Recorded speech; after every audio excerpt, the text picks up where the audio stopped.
Assalamualaikum warahmatullahi wabarakatuh. Perkenalkan, nama saya Muhammad Imadin Azikri dengan dua teman saya. Saya Daniel dan Hafiz. Saya Muhammad Ubaidillah. Di sini kita akan mempresentasikan tentang pasar persaingan monopolistik. Oke, untuk yang pertama, definisi dan konsep dasar. Pasar persaingan monopolistik adalah sebuah struktur pasar yang berada di antara dua kutub ekstrim, yaitu persaingan sempurna dan monopoli. Dalam pasar ini terdapat banyak produsen atau penjual yang menawarkan produk serupa, namun memiliki perbedaan mendasar pada aspek-aspek tertentu seperti merek, kualitas, fitur, hingga kemasan. Hal inilah yang disebut sebagai diferensiasi produk.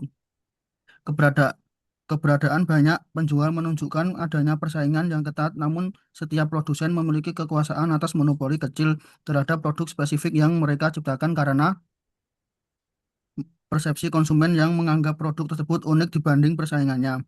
Secara konsep dasar, perusahaan dalam pasar ini tidak hanya bersaing melalui harga, tetapi lebih menitik beratkan pada persaingan non-harga untuk menarik minat pelanggan. Manajer dalam pasar monopolistik harus mampu menciptakan nilai tambah melalui inovasi dan promosi yang agresif agar dapat membangun loyalitas merek. Meskipun perusahaan memiliki sedikit kendali untuk menentukan harga karena keunikan produknya, mereka tetap harus waspada karena hambatan untuk masuk ke pasar ini relatif rendah. Jika sebuah perusahaan memperoleh laba tinggi, kompetitor baru akan mudah masuk dengan produk serupa. Sehingga strategi manajerial yang berkelanjutan sangat diperlukan untuk mempertahankan posisi pasar dalam jangka panjang.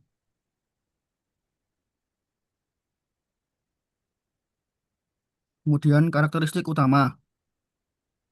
Karakteristik yang paling menonjol dari pasar persaingan monopolistik adalah adanya jumlah produsen yang banyak namun tidak sebanyak dalam pasar persaingan sempurna. Setiap perusahaan memiliki skala produksi yang hampir serupa sehingga tidak ada satupun perusahaan yang mampu mendominasi pasar secara total. Namun setiap produsen melakukan diferensiasi produk, yaitu menciptakan perbedaan nyata maupun hanya persepsi pada barang yang dijual, baik melalui kualitas fisik, desain, merek, hingga layanan perjualan. Diferensiasi inilah yang memberikan sedikit daya monopoli bagi perusahaan karena konsumen yang sudah loyal terhadap suatu merek tidak akan mudah berpindah meskipun harga mengalami sedikit kenaikan. Ini merupakan pertama, banyak penjual, perusahaan bersaing tanpa ada satu pemimpin yang dominan. Yang kedua, diferensiasi produk. Produk serupa tapi memiliki ciri khas pembeda yang unik. Yang ketiga, kekuasaan harga terbatas. Bisa menentukan harga sendiri namun terbatas.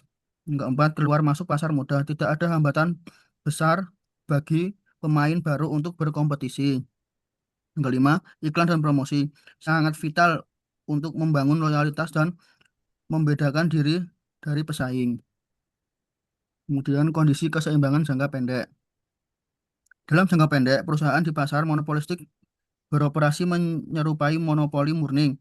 Perusahaan akan mencapai keseimbangan dan memaksimalkan laba pada titik di mana biaya marginal MC sama dengan pendapatan marginal MR karena produknya memiliki diferensiasi kurva permintaan yang dihadapi perusahaan memiliki kemiringan negatif landai yang memungkinkan perusahaan untuk mendapatkan harga P di atas biaya rata-rata ATC. Pada kondisi ini, perusahaan dapat menikmati laba supernormal, keuntungan di atas rata-rata, namun keberhasilan ini sangat bergantung pada seberapa kuat loyalitas konsumen terhadap merek tersebut dibandingkan dengan produk substitusi yang ada di pasar. Kemudian selanjutnya akan dibahas oleh Dani. Oke, sekarang kita masuk ke kondisi keseimbangan jangka panjang. Kondisi laba tinggi dalam jangka pendek tidak akan bertahan selamanya karena adanya sifat pasar yang bebas keluar keluar masuk. Tertarik oleh keuntungan tersebut, perusahaan-perusahaan baru akan masuk ke industri yang membawa produk substitusi yang mirip, sehingga pangsa pasar perusahaan lama akan menyusut dan kurva permintaan bergeser ke kiri. Dalam jangka panjang, persaingan yang semakin ketat ini akan mengikis laba super normal hingga perusahaan hanya memperoleh laba normal titik ampas, di mana harga P tepat bersinggungan dengan biaya rata-rata ATC. Meskipun tidak ada laba ekonomi ekstra, perusahaan tetap bertahan di pasar dengan terus melakukan inovasi agar tidak tertinggal oleh kompetitor baru. P sama dengan ATC. Oke, kemudian kelebihan dan kekurangan. Kelebihan bagi konsumen dan inovasi. Salah satu keunggulan utama dari pasar persaingan monopolistik adalah terciptanya keragaman pilihan bagi konsumen. Karena adanya diferensiasi produk, konsumen dapat memilih barang yang paling sesuai dengan selera, kebutuhan, maupun kemampuan finansial mereka. Selain itu, persaingan yang ketat mendorong produsen untuk terus melakukan inovasi dan efisiensi dalam proses produksi guna menciptakan keunikan yang sulit ditiru pesaing. Hal ini tidak hanya meningkatkan kualitas produk di pasar secara keseluruhan. Selain itu, persaingan yang ketat mendorong produsen untuk terus melakukan inovasi dan efisiensi dalam proses produksi guna menciptakan keunikan yang sulit ditiru pesaing. Hal ini tidak hanya meningkatkan kualitas produk di pasar secara keseluruhan, tetapi juga memastikan bahwa produsen selalu berusaha memberikan pelayanan yang terbaik demi menjaga loyalitas pelanggan yang sangat berharga dalam satu pasar ini. Oke, kekurangan dari sisi efisiensi dan biaya. Di sisi lain, pasar monopolistik memiliki utama dalam hal efisiensi ekonomi karena perusahaan tidak beroperasi pada titik biaya rata-rata minimum. Seperti dalam persaingan bersama, timbul apa yang disebut sebagai kapasitas berlebih, excess capacity, di mana sumber daya tidak digunakan secara optimal. Selain itu, biaya promosi dan iklan yang sangat tinggi seringkali dibebankan kepada konsumen dalam bentuk harga jual yang mahal. Persaingan non-harga yang agresif ini terkadang membuat perusahaan lebih fokus pada citra atau kemasan produk daripada peningkatan substansi kualitas produk itu sendiri. Dan dari sudut pandang manajerial dapat menyebabkan pemborosan biaya operasional. Oke, kemudian strategi manajerial. Yang pertama, fokus pada diferensiasi dan keunggulan kompetitif. Dalam pasar persaingan monopolistik, manajer tidak boleh hanya bergantung pada persaingan harga, karena hal tersebut dapat dengan mudah memicu perang harga yang menurunkan profitabilitas industri secara keseluruhan.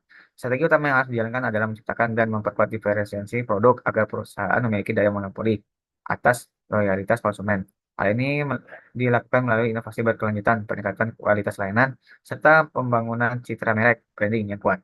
Dengan memiliki posisi unik di mata konsumen, manajer dapat menciptakan hambatan psikologis bagi pelanggan untuk berpindah ke produk pesaing, sehingga perusahaan memiliki fleksibilitas lebih dalam menetapkan harga atau yang disebut price setting power. Yang kedua, optimasi biaya promosi dan efisiensi operasional. Strategi manajerial berikutnya berkaitan dengan pengelolaan biaya pemasaran dan efisiensi produksi.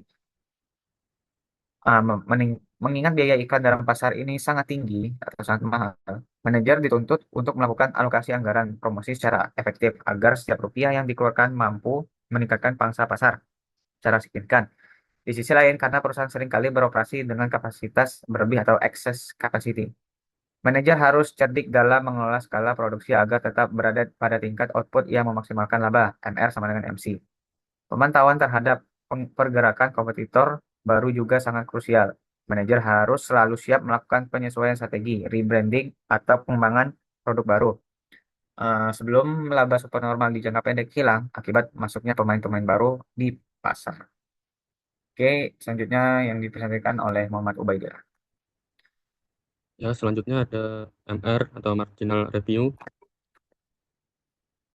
Rumus utama itu marginal revenue tambahan pendapatan dari penjualan satu unit tambahan.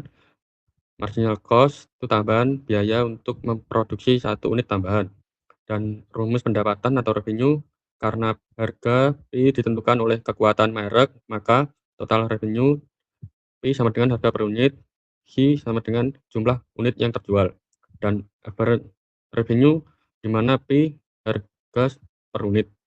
Dan marginal revenue itu di mana ATR perubahan total revenue, AQ perubahan jumlah yang terjual, di mana ATC adalah perubahan total cost.